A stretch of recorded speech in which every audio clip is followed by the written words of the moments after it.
Hello అండి, నమస్తే and welcome back. ఎలా ఉన్నారంతా? అంతా బాగున్నారని అనుకుంటున్నా అండ్ బాగుండాలని కోరుకుంటున్నా. అందరికీ శ్రీరామనవమి శుభాకాంక్షలు. ఇవాళ రోజున ఆ రాముని పుట్టినరోజే కాకుండా ఈ పండుగ చెడు మీద మంచి గెలుపుని, అలాగే యూనిటీ యొక్క ఇంపార్టెన్స్ ని డెపిక్ట్ చేస్తుంది. చిన్నప్పటి నుంచి మనం విన్న కథల్లో రాముని కథ చాలా చాలా నచ్చుతుంది అందరికీ. ఆయన లైఫ్ స్టోరీ మనకి సహనం, ఎండ్యూరెన్స్, నిజాయితీగా ఉండటం అండ్ రెస్పాన్సిబిలిటీని ఎంత కష్టమైనా కంప్లీట్ చేయటం నేర్పిస్తుంది. సో మన లైఫ్ లో ఎంత ఎత్తెదిగినా, ఎంత గొప్ప వాళ్ళమైనా మన రూట్స్ ని గౌరవించటం అండ్ డౌన్ టు ఎర్త్ ఉండటం అనేది రాముని లైఫ్ స్టోరీ నుంచి మనం నేర్చుకోవాలి. So here's to this part of life and ఆ రాముని బ్లెస్సింగ్స్ ఎప్పుడూ మనందరి మీద ఉండాలనే కోరుకుంటూ ఇవాళ ఈ వీడియో మొదలు పెట్టేసేద్దాం. ఫస్ట్లీ, నా ప్రీవియస్ వీడియోకి అంత లైక్ చూపించినందుకు చాలా చాలా థ్యాంక్స్ అండి. It means a lot to me. కానీ చాలా మంది ఒకటే క్వశ్చన్ అడిగారు, నేను 86 to 65 kgs కి రావటానికి ఎంత టైం పట్టింది అని. దీని గురించి నా వెయిట్ లాస్ జర్నీ ఫస్ట్ వీడియోలో డీటెయిల్డ్ గా ఎక్స్ప్లెయిన్ చేశాను. దాని లింక్ నేను డిస్క్రిప్షన్ బాక్స్ లో ఇచ్చేస్తా, అలాగే ఐ కార్డ్ లో కూడా పెడతా, తప్పకుండా చూడండి. బట్ ఇన్ అ జస్ట్ నాకు ఏప్రిల్ 2023 టు డిసెంబర్ 2023 వరకు టైం పట్టిందండి తగ్గడానికి. కానీ నేను చాలా నిష్టగా చేశాను. ఒక్క చీట్ డే కూడా తీసుకోలేదు. పొద్దున్న సాయంత్రం కూడా థ్రెడ్మిల్ మీద 45 minutes వాక్ అండ్ రన్ చేశా. కానీ బంగారం, that's a very tough task and I wouldn't recommend it until you are really ready for that challenge. మెల్లిగా చేయండి, it's okay and take it slow. ఇవాళకి వచ్చేస్తే, ఇవాళ శ్రీరామనవమితో పాటు తిథుల ప్రకారం మా మావయ్య గారి పుట్టినరోజు. సో ఈ రోజు మాకు డబుల్ స్పెషల్ డే. అత్తయ్య గారు ఆఫీస్ కి వెళ్లే రోజుల్లో ఇవాళ రోజున పొద్దున్న 3కి లేచి వాళ్ళ కొలీగ్స్ అందరికి పులిహార చేసి తీసుకెళ్లేవారు పెద్ద పెద్ద క్యారేజెస్ లో. భలే ఉండేవా రోజులు. ఎనీవేస్, ఆ ట్రైట్ నే ఫాలో అవుతూ నేను కూడా ప్రతిసారి ఇవాళ రోజున స్పెషల్స్ చేస్తా అండ్ అందులో పులిహోర కంపల్సరీగా చేస్తా. సో ముందు ఇక్కడ పిండి వంటలకి కావాల్సిన ప్రెప్స్ చేసుకుంటున్నాను, సో దట్ లాస్ట్ లో ఇవన్నీ అసెంబుల్ చేసి కుక్ చేసుకోవడానికి ఈజీగా ఉంటుందని. సో ఇక్కడ పులిహారకి ముందర చింతపండు ఉడుకు రావడానికి పెట్టేశాను అండ్ అలాగే ఇవాళ సజ్జప్పాలు చేస్తున్నాను. తన్వికి సజ్జప్పాలు అంటే చాలా ఇష్టం అండి. అది నిన్ననే చెప్పింది నాకు స్వీట్ కి ఇది చేయమని. సో సజ్జప్పాలకి మెయిన్ పాయింట్, మైదా పిండి బాగా నానాలి. ఈ పిండి ఎంత నానితే అంత బాగా అప్పాలు వస్తాయి. అందుకనే ముందర ఇక్కడ మైదా పిండి కలిపి పెట్టుకుంటున్నాను. దీనికి 2 గ్లాసుల మైదా పిండి తీసుకున్నాను. ఇందులో చిటికెడు ఉప్పు అండ్ 2 టేబుల్ స్పూన్స్ దాకా రవ్వ తీసుకున్నాను, మన బొంబాయి రవ్వ. రవ్వ వేసుకోవటం వల్ల అప్పాలు క్రిస్పీగా కరకరగా వస్తాయి. ఇందులో కొంచెం కొంచెంగా వాటర్ కలుపుకొని ఇట్లాగా మెత్తగా పిండి కలుపుకోవాలి. మనకి ఫస్ట్ లో చేతికంతా అంటుకుంటూ ఉంటుంది, కానీ చిటికెడు నూనె వేసుకున్నాక అదంతా ఒక దగ్గరకు వస్తుంది. అండ్ దాని మీద కాస్త నూనె వేసి మూత పెట్టేసి పక్కకి పెట్టేయండి. ఇది 2 నుంచి 3 గంటల దాకా నానాలి మినిమం. ఆ పైన నానితే ఇంకా మంచిది. అండ్ ఇక్కడ చింతపండు కూడా ఉడుక్కొచ్చేసింది, సో దీన్ని తీసి పక్కకి పెట్టేసుకుంటున్నాను. ఇది ఫస్ట్ స్టెప్ ఎందుకు చేశాను అంటే, చింతపండు చల్లారాలి కదా, అప్పుడే దాని గుజ్జు తీయగలను. సో ఇది చల్లారేట్టు ఉండగా నేను తక్కిన పనులన్నీ చేసుకోవచ్చని ముందర అక్కడ తీసి పెట్టేసుకున్నాను. ఈలోగా సజ్జప్పాల కోసం మనం స్టఫింగ్ రెడీ చేసుకున్నాము. దీనికల్లా కేసరి చేయాలి. సో ఒక పాన్ లో కాస్త నెయ్యి, ఏ గ్లాస్ తో అయితే మైదా పిండి కొలుచుకున్నానో అదే గ్లాస్ తో 1/2 గ్లాస్ రవ్వ తీసుకున్నాను. సో 1/2 గ్లాస్ రవ్వకి 2 గ్లాసుల మైదా పిండి పడుతుందండి. అండ్ ఇందులో 1 గ్లాస్ దాకా వాటర్ వెళ్తుంది. రవ్వ నెయ్యిలో బాగా వేగాక మీకు మంచి వాసన వస్తుంది. ఆ వాసన వచ్చినప్పుడు ఇందులో నీళ్లు పోసుకోవాలి. నీళ్లు పోసుకొని వెంటనే మనం కలుపుకుంటే ఉండలు చుట్టకుండా ఉంటుంది. అండ్ ఇందులో ఎంత రవ్వ తీసుకుంటామో అంత పంచదార వెళ్తుంది. మీకు తీపి ఎక్కువ కావాలంటే ఇంకొద్దిగా వేసుకోవచ్చు పంచదార, బట్ మాకు ఈ క్వాంటిటీ సరిపోతుంది. దీనిలో మీరు నీళ్ల బదులు పాలు కూడా వేసుకోవచ్చండి. చాలా మంది పాలు వేసుకుంటారు, బట్ మా ఇంట్లో ఆ పాల టేస్ట్ నచ్చదు కాబట్టి నేను ఇలా చేస్తాను. కేసరి అయిపోతుంది అనగా మనం అప్పుడు ఇలాచీ పౌడర్ వేసుకోవాలి, అప్పుడే దాని ఫ్లేవర్ బాగా వస్తుంది. అండ్ పైనుంచి 1 టేబుల్ స్పూన్ నెయ్యి వేసుకుంటే ఇట్లాగా మీకు పాన్ కనుక్కోకుండా కేసరి అంతా బయటకు వచ్చేస్తుంది, నాన్ స్టిక్ అయిపోతుంది. దాని అర్థం మీకు కేసరి రెడీ అయిపోయిందని. సో మూత పెట్టి పక్కకి పెట్టేసుకోండి, అది చల్లారుతూ ఉంటుంది. ఈలోగా మనం వేరే పనులు చేసుకోవచ్చు. సో ఇక్కడ మేజర్ టాస్క్ అయిపోయాయి. సజ్జప్పాలకి ప్రెప్స్ అన్ని రెడీ అయిపోయాయి, చేయటం ఒక్కటే ఉంది. అక్కడ మైదా పిండి నానాలి అండ్ ఇక్కడ కేసరి చల్లారాలి. ఈలోగా నేను గట్టంతా ఒకసారి క్లియర్ చేసేసుకున్నాను. అండ్ నెక్స్ట్ స్టెప్ వచ్చేసి పులిహారకి రైస్ పెట్టుకోవడం, ఎందుకంటే అన్నం చల్లారాలి కదా ఇక్కడ. సో నేను పులిహారకి కావాల్సిన రైస్ తీసుకొని బాగా కడిగి దానిలో 1కి 2 గ్లాసులు చొప్పున నీళ్లు పోసుకొని ఉడకపెట్టుకుంటున్నాను. ఈ స్టెప్ ఇంపార్టెంట్ అండి, ఎందుకంటే పులిహారకి రైస్ మనకి పొడి పొడిలాడుతూ రావాలి అంటే 1కి 2 గ్లాసులు నీళ్లు అది కొలతగా పోసుకోవాలి. అసలు ఇదే కాదు, మామూలుగా కూడా నేను 1కి 2 గ్లాసులే పోసుకుంటాను. అది కొలతగా పోసుకున్నాను. చాలా మంది వేలు గీత చూసుకుంటారు కదా, అలా కూడా పెట్టుకుంటారు, కానీ నాకు ఇది అలవాటు, మొదటి నుంచి అత్తయ్య గారు ఇదే అలవాటు చేశారు. సో ఈ కొలతగా పెట్టుకొని నేను రైస్ పెట్టుకున్నాను. అండ్ దీని తర్వాత నెక్స్ట్ స్టెప్ వచ్చేసరికి టమాటా రోటు పచ్చడి చేస్తున్నా. టమాటాలు ఉడకటానికి టైం తీసుకుంటాయి, అలాగే చల్లారటానికి టైం తీసుకుంటాయి, కాబట్టి నెక్స్ట్ స్టెప్ ఇది చేస్తున్నాను. నేను దగ్గర 6 టమాటాలు తీసుకున్నానండి. ఒక పాన్ లో కాస్త నూనె వేసేసి ఈ టమాటాలని 1ని 4 ముక్కలుగా కట్ చేసేసుకొని వేసేసుకున్నాను. అండ్ ఇది కలిపేశాక ఇందులో పచ్చిమిరపకాయలు మీ కారానికి ఎంత కావాలో దాన్ని బట్టి వేసుకోండి. టమాటా పచ్చడిలో పచ్చిమిరపకాయ కారమే చాలా బాగుంటుంది ఎండుమిరపకాయల కంటే కూడా. సో నేను పచ్చిమిరపకాయలు ఒక 5 దాకా వేసుకున్నాను. ఇప్పుడు పచ్చిమిరపకాయలు అంత కారంగా రావట్లేదు కాబట్టి ఒకసారి కలిపేసి మూత పెట్టి మగ్గటానికి పెట్టేస్తున్నాను. ఇవాళ కూర వచ్చేసరికి క్యాబేజ్ కూర చేస్తున్నాను. చాలా మటుకు మా ఇంట్లో పండగ అంటే వంకాయ అల్లం పచ్చిమిరపకాయ వేసి కూరే చేస్తానండి.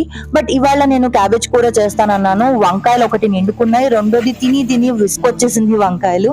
సో అందుకని ఇక్కడ క్యాబేజ్ సన్నగా తరిగేసుకున్నాను. నేను మాన్యువల్ చాపర్ లో ఎలక్ట్రిక్ చాపర్ లో వేసుకోవచ్చు, కానీ అందులో ఉల్లిపాయలు కూడా తరుగుతా కదా, అందుకని వద్దు, ఆ టేస్ట్ వస్తుందేమో అని చెప్పి వెయ్యలేదు.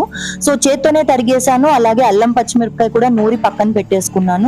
క్యాబేజ్ ని స్టీమ్ చేసి అల్లం పచ్చిమిరపకాయ వేసి కొబ్బరి వేసి కూర చేయబోతున్నాను. సో స్టీమ్ అవ్వటానికి ఇక్కడ పెట్టేశాను స్టీమర్ లో. పైనుంచి కొద్దిగా ఉప్పు వేసి పెసరపప్పు ముందరే నానపెట్టుకున్న వడపప్పు కోసం అండ్ దీనికోసం రెండింటికి కలిపి నానపెట్టుకున్నాను. సో పైనుంచి కాస్త ఉప్పేసి పెసరపప్పు వేసి కలిపేసి మూత పెడితే అది స్టీమ్ అవుతుంది. ఒక 10 మినిట్స్ స్టీమ్ చేశాక ఆపేయటమే. టమాటాలు కూడా ఇక్కడ మగ్గిపోయాయి. సో నేను స్టవ్ ఆపేసి కొత్తిమీర లాస్ట్ కి వేయాలండి. పైనుంచి వేసి కొత్తిమీర ఇంకా మూత పెట్టేసి స్టవ్ ఆపేసేయాలి. ఆ వేడికి కొత్తిమీర మగ్గిపోతుంది. కొత్తిమీర ఇష్టం లేని వాళ్ళు వదిలేసేయచ్చు, స్కిప్ చేయొచ్చు ఈ స్టెప్ ని. నెక్స్ట్ క్యాబేజ్ కూరలోకి నాకు కొబ్బరి కావాలి కదా, సో ఇక్కడ కొబ్బరి కూడా కట్ చేసుకొని పెట్టుకుంటున్నాను. మన ఇండియన్ వంటల్లో ఎస్పెషల్లీ ప్రిపరేషన్సే ఎక్కువ ఉంటాయి, ప్రిపరేషన్స్ కే టైం ఎక్కువ పడుతుంది. అది గనక మనం ముందర చేసి పెట్టుకున్నాం అనుకోండి, తర్వాత వంట చేయటము హార్డ్లీ టైం పడుతుంది. మా అత్తయ్య గారు వంట చేసేటప్పుడు ఎప్పుడు అంటూ ఉండేవారు, శ్వేత నువ్వు నా అసిస్టెంట్ పనులన్నీ నువ్వు చేసి పెడుతూ ఉండు అని చెప్పి. అండ్ లాస్ట్ లో అత్తయ్య గారు వచ్చి అవన్నీ కూరలో పోపులేటాలు అవన్నీ చేస్తూ ఉండేవారు. ఈ బ్యాక్ అండ్ ప్రాసెస్ అంతా నేను చేస్తూ ఉండేదాన్ని అనమాట. So I really miss those days. నేను ఇంతకు ముందర కూడా చాలాసార్లు చెప్పాను, నాకు ఆ పనులు చేయటం అంటే చాలా ఇష్టం ఉండేది. ఇద్దరం కలిసి బాగా చేసేవాళ్ళం. ఎనీహౌ కమింగ్ బ్యాక్, ఇక్కడ కొబ్బరి గ్రైండ్ చేసుకోవడానికి మిక్సీ బయటికి తీసాను. అండ్ మెయిన్ థింగ్ ఏంటంటే సిమిలర్ గా ఉన్న పనులని ఒకటేసారి చేసి పెట్టుకోవడం. ఫర్ ఎగ్జాంపుల్ ఇక్కడ మిక్సీ ఎలాగూ తీసాను, కొబ్బరి గ్రైండ్ చేస్తున్నాను, సో సైమల్టేనియస్ గా పచ్చడి కూడా చేసేస్తున్నాను. సో దట్ ఒకటేసారి మిక్సీకి సంబంధించిన పనులన్నీ అయిపోతాయి, ఒకటేసారి పోపుకి సంబంధించిన పనులు ఒకసారి చేసుకుంటే మనకి ఈజీగా ఉంటుంది. సో ఇక్కడ టమాటా గుజ్జు చల్లారింది, కొద్దిగా చల్లారింది, ఇంకా వేడి సెగలు వస్తూనే ఉన్నాయి. ఇందులో నేను ముందుగా చేసి పెట్టిన కారం పొడి, పచ్చడి కారం వేరే ఉంటుంది, అది వేసాను. అలాగే కాస్త మెంతి పిండి, ఉప్పు, పసుపు వేసి దీన్ని ఒకసారి గ్రైండ్ చేసేస్తున్నాను. మీరు కావాలంటే చింతపండు గుజ్జు వేసుకోవచ్చు ఇందులో, బట్ టమాటాలు ఆల్రెడీ పుల్లగానే ఉంటాయి కాబట్టి దాన్ని స్కిప్ చేయొచ్చు. But it's up to you, కావాలంటే చింతపండు వేసుకోవచ్చు. దీన్ని పల్స్ మోడ్ లో 2-3 సార్లు తిప్పుకున్నాక నేను దీన్ని డిష్ అవుట్ చేసేస్తున్నాను. సో దీంతో మిక్సీ పనులు అయిపోయాయి కాబట్టి మనం ఇంకా నెక్స్ట్ స్టెప్ వెళ్ళొచ్చు. నెక్స్ట్ మేజర్ ప్రిపరేషన్ వచ్చేసరికి చింతపండు గుజ్జు తీయటం. ఇది నేను ఇంతకు ముందర కూడా నా వీడియోస్ లో చాలా సార్లు చెప్పానండి, బట్ కొత్తగా చాలా మంది జాయిన్ అవుతున్నారు కాబట్టి వాళ్ళకు కూడా ఈజీగా ఉంటుందని చెప్తున్నాను. ఈ చింతపండు గుజ్జు ఇలా తీసాక కావాల్సింది వాడుకొని తక్కింది మీరు ఐస్ క్యూబ్స్ ట్రేలో పెట్టేసి క్యూబ్స్ లాగా అయ్యాక వాటిని తీసి జిప్ లాక్ లో పెట్టుకొని మీరు ఎప్పుడు కావాలంటే అప్పుడు వాడుకోవచ్చు. That is a very major meal prep. ఎందుకంటే ఎస్పెషల్లీ మన సౌత్ ఇండియన్ డిషెస్ లో మనం చింతపండు చాలా ఫ్రీక్వెంట్ గా వాడుతూ ఉంటాం కాబట్టి this comes as a major meal prep. నేను ఇంతకు ముందర కూడా నా మీల్ ప్రెప్ వీడియోస్ లో చాలా సార్లు షేర్ చేశాను, బట్ ఇక్కడ కూడా చెప్తున్నాను. సో ఇక్కడ చింతపండు గుజ్జు కూడా రెడీ అయిపోయింది. చాలా మంది మిక్సీలో వేసి స్ట్రైనర్ లో వేస్తారు, బట్ నేను ఇది ప్రిఫర్ చేస్తాను, దీంతో నాకు ఈజీగా అయిపోతుంది. క్యాబేజ్ 3/4 స్టీమ్ అయ్యేదాకా మనం స్టీమ్ చేసుకోవాలండి. అంతకంటే బాగా మెత్తగా అయ్యేదాకా స్టీమ్ చేసుకుంటే మనం వేయిస్తున్నప్పుడు మళ్ళీ అది మెత్తగా గుజ్జు గుజ్జుగా అయిపోతుంది, మనకు అట్లా వద్దు. కాబట్టి 3/4 స్టీమ్ అయ్యేదాకా చేసుకోవాలి. సో ఇక్కడ కడాయిలో నేను మన మామూలు పోపు దినుసులు, ఇంగువ, కరివేపాకు వేసుకొని ఈ క్యాబేజ్ ఏదైతే స్టీమ్ చేశానో అది వేసుకొని ఉప్పు, పసుపు, అల్లం పచ్చిమిరపకాయ ముద్ద నేను ఇందాక నూరి పెట్టుకున్నది వేసుకొని ఒకసారి కలిపేశాక పైనుంచి కొబ్బరి వేసేసి, మీకు ఎంత కావాలో కొబ్బరి అంత వేసుకోండి. మా ఇంట్లో కొబ్బరి బాగా ఇష్టపడతారు, సో అందుకని నేను ఎక్కువ వేసాను కొబ్బరి. బాగా కలిపేశాక మూత పెట్టేసి ఒక 5-10 నిమిషాల దాకా దీన్ని వేగనీయాలి. కొబ్బరి కొంచెం మనకి వేగిన వాసన వస్తుంది చూడండి, అది అయ్యేదాకా వేయించేశాక తీసేసి మనం డిష్ అవుట్ చేసుకోవచ్చు. కూర రెడీ. మీరు కావాలంటే కొత్తిమీర వేసుకోవచ్చు. ఇక్కడ మా వదిన కొత్తిమీర తినదు, సో నేను తన కోసం కూడా పంపిస్తున్నా కాబట్టి నేను కొత్తిమీర వేయలేదు. And yes, clean as you go, ఇది నేను చెప్తూనే ఉంటా. నెక్స్ట్ డిష్ వచ్చేసి మెంతి మజ్జిగ. మెంతి మజ్జిగ మా ఇంట్లో మిహికకి చాలా ఇష్టము. సో కొన్ని తన్వికి నచ్చినవి చేసినా, కొన్ని మిహికకి నచ్చినవి చేసినా, మా వారు ఇంట్లో నార్మల్ ఫుడ్ ఎప్పుడు ఇష్టంగానే తింటారు కాబట్టి ఇవన్నీ కూడా ఆయన ఇష్టంగానే తింటారు. బట్ పిల్లల్ని దృష్టిలో పెట్టుకొని చేస్తున్నాను అనమాట. సో ఇక్కడ పెరుగు తీసుకొని అందులో ఫస్ట్ విస్క్ చేసేసి ఉప్పు వేసుకొని నీళ్లు కావాల్సినంత పోసుకొని కరివేపాకు, కొత్తిమీర వేసుకున్నాను. అండ్ ఇందులో అల్లం పచ్చిమిరపకాయ ముద్ద మళ్ళీ వేసుకుంటున్నాను. అల్లం పచ్చిమిరపకాయ మెంతి మజ్జిగలో చాలా మంచి టేస్ట్ వస్తుంది. అండ్ ఎస్, నేను ఇందాక చెప్పా కదా, పోపుకి సంబంధించినవన్నీ ఒకటేసారి పోపు వేసుకుంటే టైం సేవ్ అవుతుంది. ఒకసారి అప్పుడు వేసుకున్నాం, ఒకసారి ఇప్పుడు వేసుకున్నాం అని కాకుండా. సో ఇక్కడ టమాటా పచ్చడి ఇంకా మెంతి మజ్జిగ రెండిట్లోకి పోపు ఒకటేసారి వేసుకుంటున్నాను. టమాటా పచ్చడిలోకి మామూలుగా మినపప్పు, ఆవాలు, ఇంగువ, ఎండుమిరపకాయలు పోపు వెళ్తుంది. అలాగే మెంతి మజ్జిగలో మినపప్పు, ఆవాలు, జీలకర్ర, మెంతులు ఇంపార్టెంట్. ఒక 4-5 గింజల దాకా మెంతులు వేసుకుంటే అప్పుడు దీని ఫ్లేవర్ చాలా బాగా వస్తుంది. ఎండుమిరపకాయలు, ఇంగువ యాజ్ యూజువల్ కామన్ గానే వేసుకునేది కాబట్టి ఇవన్నీ వేసుకుంటే మెంతి మజ్జిగలోకి పోపు కూడా రెడీ అయిపోయింది. మెంతి మజ్జిగ చాలా easy to make and very delicious అండి. ఇది ఇన్స్టెంట్ గా అయిపోతుంది. ఏ డిష్ చేయాలి అని తెలియని రోజుల్లో పెరుగుంటే చాలు, ఇది వెంటనే అయిపోతుంది. సో దీంతో మనం రెగ్యులర్ వంటలు అయిపోయాయి. ఇప్పుడు పిండి వంటలకు వచ్చేసేద్దాం. పిండి వంటలు స్టార్ట్ చేసినప్పుడు మిహిక వచ్చిందమ్మా నేను పులిహారకి హెల్ప్ చేస్తాను అని. సో ఇక్కడ అన్నం ముందర బయటికి డిష్ అవుట్ చేసేసాను. సో దట్ అది పొడి పొడిలాడుతూ రావాలి అంటే అన్నం వేడిగా ఉన్నప్పుడే కుక్కర్లోంచి తీసేయాలి. పైనుంచి ఉప్పు, పసుపు, కాస్త నూనె, పచ్చి ఇంగువ వెయ్యాలి. అప్పుడే పులిహారలో మంచి రుచి వస్తుంది. నేను పులిహార రెసిపీ ఇంతకు ముందర కూడా చాలా సార్లు షేర్ చేశా, బట్ అగైన్ కొత్త వాళ్ళు చాలా మంది జాయిన్ అయ్యారు. సో రెసిపీ చెప్పినట్టు ఉంటుంది, ఒకసారి మీకు రీక్రియేట్ అవుతుంది అని చెప్పి చెప్తున్నా. ఇది వేడిగా ఉన్నప్పుడే దీనిలో చిటికెడు మెంతి పిండి కూడా వేసుకోవాలి. అప్పుడే దీని టేస్ట్ చాలా బాగా వస్తుంది. అండ్ పచ్చి కరివేపాకు వేసుకొని బాగా కలపాలి. పసుపు ఏదైతే ఉందో అది అన్నం మొత్తానికి పట్టేలాగా నీట్ గా కలుపుకోవాలి.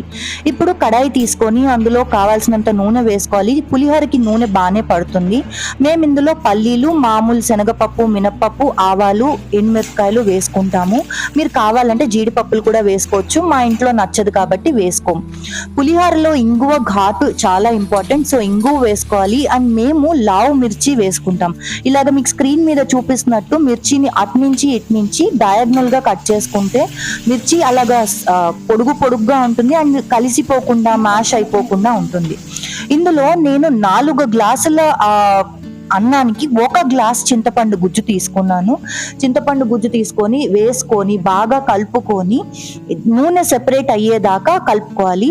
అండ్ లాస్ట్ లో బెల్లం కాస్త వేసుకోవాలి. మీరు కావాలంటే డైరెక్ట్ గా అన్నంలోకే షుగర్ వేసుకోవచ్చు. ఇక్కడ బెల్లం తీపి కోసం కాదండి, ఫ్లేవర్స్ అన్నిటిని బ్యాలెన్స్ చేయడానికి బెల్లం వేస్తాము.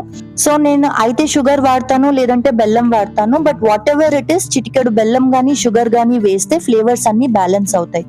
సో ఇది బాగా కలిపేశాక నూనె సెపరేట్ అయ్యేదాకా ఉడకపెట్టుకొని ఇది చల్లారటానికి పక్కకు పెట్టేసేయాలి. చల్లారాక అప్పుడు పులిహోరలో కలుపుకోవాలి. ఈ మిక్చర్ చల్లారేలోగా నెక్స్ట్ పిండి వంటకు వచ్చేద్దాము. ఇక్కడ ఉండ్రాళ్ళు పోస్తున్నానండి. ఉండ్రాళ్ళు చాలా మంది స్టీమ్ చేస్తూ ఉంటారు, బట్ నేను ఇలా ప్రెషర్ కుక్కర్ లో చేస్తాను. ప్రెషర్ కుక్కర్ లో కావాల్సినంత నూనె వేసుకొని జీలకర్ర, ఎండుమిరపకాయలు వేసుకొని రైస్ రవ్వ తీసుకున్నాను. నేను ఎప్పుడు లలితా బ్రాండ్ రైస్ రవ్వే వాడతానండి. ఇక్కడ 1.5 గ్లాస్ రైస్ రవ్వ తీసుకున్నాను. 1.5 గ్లాస్ కి 3 గ్లాసుల నీళ్లు పోసుకోవాలి. అండ్ ఇందులో నానపెట్టుకున్న శనగపప్పు కూడా వేసుకొని ఉప్పు వేసుకొని మూత పెట్టేసి 1 విజిల్ వచ్చేదాకా ప్రెషర్ కుక్ చేయాలి. దాంతో ఇది అయిపోతుంది. ఈలోగా చింతపండు గుజ్జు కూడా చల్లారిపోయింది. సో నేను పులిహోరలోకి కలపడానికని తీసుకున్నాను. మిహికా అన్నది నేను చేస్తానని, కానీ వద్దులేమ్మా నేను కలుపుతాను, ఇది ప్రాపర్ గా కలపకపోతే మళ్ళీ కొంచెం టేస్ట్ లో అటు ఇటు అవుతుందని చెప్పి కలుపుతున్నాను. అండ్ ఎస్, చాలా మంది నన్ను లాస్ట్ టైం నేను పులిహోర వీడియో చూపించినప్పుడు అన్నారు, ఏంటి శ్వేత అంత పులిహోర చేసావు, అంత వంటలు చేసావని. నేను ఇవి మెయిడ్ కి ఇవ్వడంతో పాటు వదినకు కూడా పంపిస్తున్నాను, అట్లాగే మా ఇంట్లో కింద వాచ్మెన్ వాళ్ళ వైఫ్ కి కూడా ఇస్తూ ఉంటాను, అందుకనే ఎక్కువ క్వాంటిటీలో చేస్తానండి. ఎనీహౌ, ఇక్కడ చింతపండు గుజ్జంతా రైస్ కి పట్టేలాగా కలిపేసి లాస్ట్ లో బాగా నొక్కి పెట్టాలి. నొక్కి పెట్టడం వల్ల ఈ రైస్ అంతా కూడా ఫ్లేవర్స్ ని సోక్ చేసుకొని బాగా టేస్ట్ వస్తుంది. నొక్కి పెట్టి మూత పెట్టి పక్కకి పెట్టండి, పులిహోర రెడీ. నెక్స్ట్ వచ్చేసి మన ఉండ్రాళ్ళు. ఇక్కడ కుక్కర్ ప్రెషర్ రిలీజ్ చేసేసింది. సో దీన్ని బేసిన్ లోకి తీసుకొని బాగా ఒకసారి మిక్స్ చేసుకుంటున్నా అండ్ ఇది చల్లారటానికి పక్కకి పెట్టేస్తున్నాను. ఈలోగా సజ్జప్పాలు రెడీ చేసుకుందామని చెప్పి మూకుడు పెట్టేశాను. సజ్జప్పాలకి మైదా పిండి ముందర నుంచి నానబెట్టుకున్నాను కదండి. సో ఇక్కడ చూడండి, చాలా బాగా పిండి సాఫ్ట్ గా అయింది అండ్ సాగుతోంది. పిండి ఎంత బాగా నానితే అప్పుడు మైదా పిండి అంత బాగా సాగుతుంది అనమాట. అండ్ దాని వల్ల మనకి సజ్జప్పాలు పూరీల్లాగా పొంగుతాయి. సో ఇక్కడ నేను ఒక ప్లాస్టిక్ కవర్ తీసుకున్నాను. మీరు ఎటువంటి కవర్ అయినా తీసుకోవచ్చు, పాల కవర్ కానీ ఏదైనా తీసుకొని. సజ్జప్పాలకి నూనె బాగా పడుతుందండి, అది మాత్రం this is a very oily kind of food, కానీ తప్పదు, టేస్ట్ అలానే వస్తుంది. సో ఇక్కడ మైదా పిండిని మనకి ఎంత కావాలో అంత తీసుకొని, దగ్గర మనకి ఉండే ఎంత ఉంటుందో మైదా పిండి కూడా అంతే తీసుకోవాలండి. అండ్ ఇక్కడ నాకు కేసర్ని ఉండలు చేసి పెట్టింది మిహికా, సో అవి తీసుకున్నాను. మైదా పిండి తీసుకొని అందులోకి మనం ఆలు పరాఠాల్లోకి ఎలా స్టఫింగ్ చేస్తామో అలా దీన్ని ఉండని పెట్టి క్లోజ్ చేసేసి దాన్ని కవర్ లో పెట్టి మనం స్ప్రెడ్ చేసామనుకోండి, ఆయిల్ ఉంటుంది కాబట్టి ఈజీగా స్ప్రెడ్ అయిపోతుంది అండ్ మనకి సాఫ్ట్ గా పల్చగా సజ్జప్పాలు వచ్చేస్తాయి. చాలా మంది వేల్తో ఒత్తుతారు, but I found this method to be very easy. ఇప్పుడు నేను మీకు మళ్ళీ చూపిస్తా చూడండి. ఇలాగా కవర్ కి నూనె రాసుకొని మైదా పిండి ఎంత కావాలో అంత తీసుకొని ఇలా స్ప్రెడ్ చేసినట్టు చేసి ఇందులో ఉండపెట్టి అన్ని వైపుల నుంచి దీన్ని క్లోజ్ చేసుకోవాలి. ఇలా క్లోజ్ చేసుకున్నాక ఒకసారి ఒత్తేసి కవర్ క్లోజ్ చేసి పైనుంచి మీరు ఇట్లాగా థమ్ తో అండ్ ఫింగర్స్ తో ఇట్లాగా స్ప్రెడ్ చేస్తే మీకు నీట్ గా సజ్జప్పాలు వచ్చేస్తాయి. చూడండి, ఇప్పుడు పూరీలాగా పొంగుతాయి and that is the sign that మీకు మైదా పిండి బాగా నానింది అని. ఇక్కడ అల్లా పిండి నానటమే మేజర్ రోల్ ప్లే చేస్తుందండి. సో మీరు ముందర నుంచి, అంటే ఇప్పుడు చాలా మంది అయితే కొన్ని గంటలు నానపెడతారు, 3-4 hours దాకా నానపెడతారు. దాంతో నూనె ఎక్కువ పీల్చదు మైదా ఒకటి. రెండోది బాగా సాగుతుంది పిండి ఎంత బాగా సాగితే మీకు పూరీలు అంత బాగా వస్తాయి అన్నమాట. స్వీట్ పూరి అంటుంది తన్వి దీన్ని.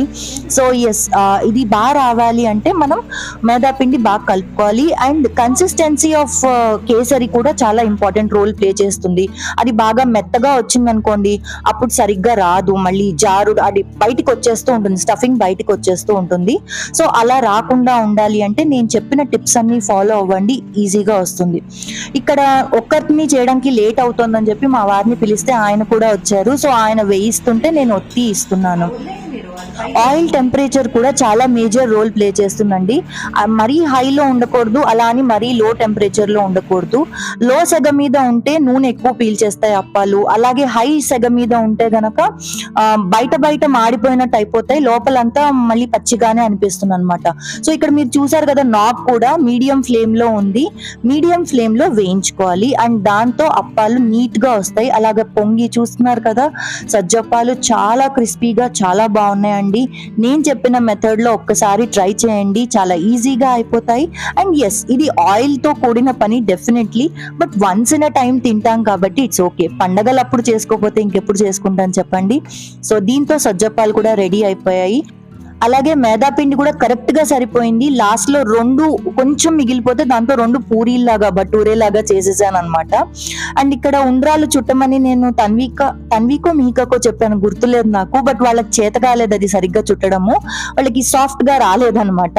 సో అందుకని నేను చుడుతున్నాను. అండ్ ఈలోగా మిహికా కూడా వచ్చింది, మిహికా కూడా చేస్తానని చెప్పిన. I guess Tanvi did that. Yes, అవును, తన్వి చేసింది. ఇక్కడ వడపప్పు పానకం కూడా రెడీ చేస్తున్నాను. నేను ఆల్రెడీ వడపప్పు అక్కడ నానపెట్టి పెట్టేసుకున్నా కదా, పానకంకి బెల్లం, మిరియాల పొడి, ఏలకాయల పొడి అండ్ వాటర్ కలిపేసి అందులో పెట్టుకున్నాను. అండ్ వడపప్పు కూడా ఇక్కడ రెడీ చేసుకుంటున్నాను. ఈలోగా నైవేద్యం కంచం కూడా రెడీ చేద్దామని ఇందులో అన్ని చేసినవన్నీ కూడా నైవేద్యానికి రెడీ చేస్తున్నాను. ఉండ్రాళ్ళు, టమాటా పచ్చడి, పప్పు ఉత్తపప్పు చేశాను ఇవాళ, ముద్దపప్పు. మా వారికి టమాటా పచ్చడితో ముద్దపప్పు చాలా ఇష్టము, సో అందుకని చేశాను. అన్నం పెట్టాను, అన్నం మీద నెయ్యి ఖచ్చితంగా వేయాలి, సో నెయ్యి వేసి ఈయనకి నైవేద్యం పెట్టడానికి ఇచ్చేస్తున్నా. కనిపించడానికి ఈ వీడియోలో మీకు ఎలా కనిపిస్తున్నానో తెలియదు, కానీ ఇవాళ రోజున నేను ఎలా వంట చేశాను అనేది నాకే తెలియాలండి. నాకు ముందు రోజు షటిల్ ఆడుతుంటే నడుము పట్టింది, అది మరి ఎన్ని పెయిన్ కిల్లర్స్ వేసుకున్నా నాకు తగ్గలేదు. అసలు నిల్చోలేకపోతున్నా, అంటే నిల్చొని ఎంత పనన్నా చేయగలుగుతున్నా కానీ కూర్చోలేకపోయాను, పడుకోలేకపోతున్నా. అండ్ ఈ రోజుకి నొప్పి తగ్గలేదు. బట్ ఎస్, ఇంత కష్టపడి వంటలన్నీ చేసినందుకు చాలా బాగా కుదిరాయి వంటలన్నీ. మా వాళ్ళకైతే బాగా నచ్చాయి. తన్వి సజ్జప్పాల్ని చాలా ఎంజాయ్ చేసింది. అండ్ ఎస్, ఇక్కడ రాముల వారికి కూడా నైవేద్యం పెట్టేస్తున్నాము. అలాగే ఇవాళ వదిన వాళ్ళకి పండగ లేదు కదా, మొన్ననే కదా వాళ్ళ ఇంట్లో అవన్నీ జరిగాయి కాబట్టి పండగ లేదని వదిన వాళ్ళకు కూడా ఇక్కడ నుంచి అన్ని పంపిస్తున్నాము సజ్జప్పాలు. పాపం వదిన వద్దు పంపించొద్దు శ్వేత అనే అన్నది, కానీ నేనే అన్నాను అనమాట, వద్దొదిన పండగ రోజు అవన్నీ చేసుకోపోతే ఎలాగా, తినకపోతే ఎలాగని పంపిస్తున్నాం. సో ఎస్, ఇవన్నీ నేను చేసిన వంటలు. ఇవేవో పెద్ద స్పెషల్స్ అని నేను అనను, నార్మల్గా అందరి ఇళ్లలో చేసుకుంటూనే ఉంటారు. బట్ ఎస్, స్పెషల్గా కొత్త రకాలుగా చేయడానికి యూజువల్గా ఇంట్లో వాళ్ళకి నచ్చినవే చేస్తాం కదండి. మా ఇంట్లో వాళ్ళకి పులిహార ఇవన్నీ చాలా ఇష్టం. పులిహార ఉంటే చాలు ఇంట్లో పిల్లలు ఇంకా వేరే ఏమి తినరు. నేను కూడా అంతే, నాకు పులిహార కొబ్బరన్నం ఉంటే ఇంకా రైస్ తినను అనమాట. సో అందుకనే ఇంట్లో వాళ్ళని దృష్టిలో పెట్టుకొని వాళ్ళకి నచ్చినవన్నీ చేశాను. మీరేం చేసుకున్నారు ఈ శ్రీరామనవమి నాడు? నాకు తప్పకుండా కామెంట్ సెక్షన్ లో కామెంట్ చేసి చెప్పండి. మీ కామెంట్స్ కోసం వెయిట్ చేస్తూ ఉంటాను. దీంతో ఈ వీడియో ఎండ్కి వచ్చేసాము. తొందరలోనే కొత్త వీడియోతో మళ్ళీ కలుస్తా. అంతవరకు take care, keep smiling, bye bye.